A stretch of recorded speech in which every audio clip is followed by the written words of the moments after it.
আসসালামু আলাইকুম। আজকে দেখাবো তেলাপিয়া মাছের খুবই সহজ একটি রান্না। এটি সহজ হলেও খেতে অসম্ভব সুন্দর। এভাবে শুধু তেলাপিয়া মাছ নয়, অন্য যে কোনো মাছ দিয়েও আপনারা এই রান্নাটা এভাবে করবেন, দেখবেন সত্যি খেতে অনেক ভালো লাগবে। চলুন তাহলে এবারে রান্নাটা দেখে আসি। প্রথমে আমি এখানে কয়েক পিস মাছে হলুদ, মরিচের গুঁড়া এবং লবণ মাখিয়ে নিব। মাছের সাথে ভালোভাবে মশলাগুলো মাখতে হবে যেন মাছের গায়ে সম্পূর্ণটা লেগে যায়। যত ভালো করে আপনি মাছ ম্যারিনেশন করবেন মাছ ভাজা খেতে ততই মজা হবে। এবার কড়াইতে তেল গরম করে দেব। মাছ ভাজা অনেকের কাছে কি হয়, লেগে যায়। এর জন্য কি করতে হবে, কড়াইয়ে প্রথমে তেল দিয়ে কড়াইটাকে ভালোভাবে হিট করে নিতে হবে। তেলটা ভালো মতো গরম হলে তখন দেখা যায় মাছটা কড়াইয়ের গায়ে লেগে যায় না, খুব সহজেই উঠে আসে।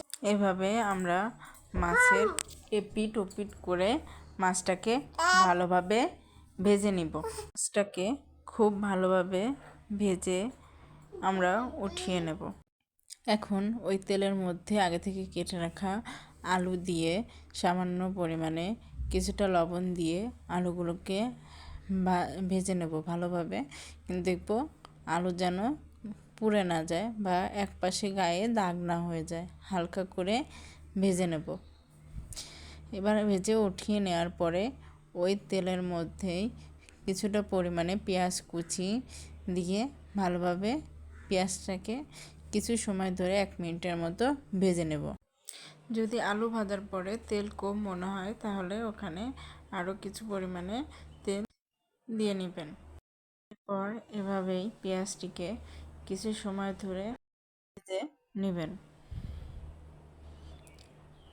এখন এর মধ্যে সামান্য পরিমাণে রসুন বাটা, আদা বাটা ও জিরা বাটা দিয়ে মশলাটাকে পেঁয়াজের সাথে ভালোভাবে মিশিয়ে নিতে হবে। মশলাটা নিচের থেকে হালকা লেগে গেলে সামান্য পরিমাণে পানি দিয়ে মশলাটিকে ভালোভাবে মিশিয়ে নেবেন।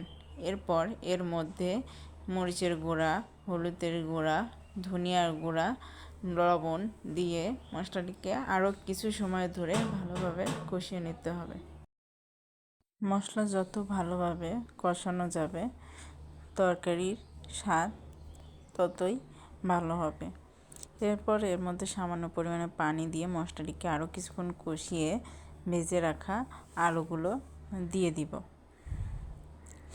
আলুগুলো মশলার সাথে ভালোভাবে মিশিয়ে নিব। কিছুক্ষণ মিশানো রান্না করার পরে এর মধ্যে সামান্য পরিমাণে জল দিয়ে আগে থেকে কেটে রাখা টমেটোগুলো এর মধ্যে দিয়ে দিব।